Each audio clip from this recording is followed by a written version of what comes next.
ভারতের ত্রিপুরা থেকে নেমে আসা প্রচণ্ড পাহাড়ি ঢলের কারণে আবারও প্লাবিত হয়েছে ব্রাহ্মণবাড়িয়ার আখাউড়া উপজেলার নিম্নাঞ্চল।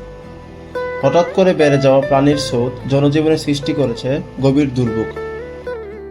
গত কয়েকদিন ধরে ত্রিপুরার টানা ভারী বৃষ্টিপাতের কারণে পাহাড়ি নদীগুলোতে পানি বৃদ্ধি পেয়েছে।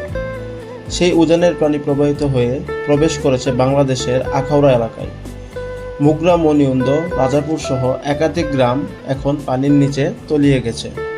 বাড়িঘর, ফসলি জমি ডুবে যাওয়ায় স্থানীয় বাসিন্দারা বিপদে পড়েছে। রান্নার জন্য পানি নিষ্কাশনও কঠিন হয়ে পড়েছে। অনেকেই বাধ্য হয়ে উঁচু জায়গায় আশ্রয় নিয়েছেন।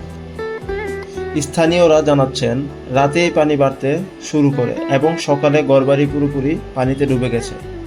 তাদের হতাশা আর উদ্বেগ প্রকাশ পেয়েছে তাদের বক্তব্যে।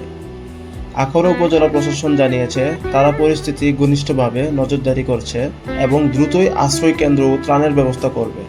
ত্রিপুরা থেকে আসা পাহাড়ি ঢলগুলো প্রতি বছরই এই অঞ্চলে দুর্ভোগ সৃষ্টি করে থাকে। তবে পানি নিষ্কাশনের কার্যকর কোনো ব্যবস্থা না থাকায় সমস্যা লাঘব হচ্ছে না। স্থানীয়রা আশঙ্কা প্রকাশ করেছেন, সময়মতো প্রয়োজনীয় পদক্ষেপ না নিলে এই অঞ্চলে দুর্ভোগ ভবিষ্যতে আরও ভয়াবহ রূপ নিতে পারে।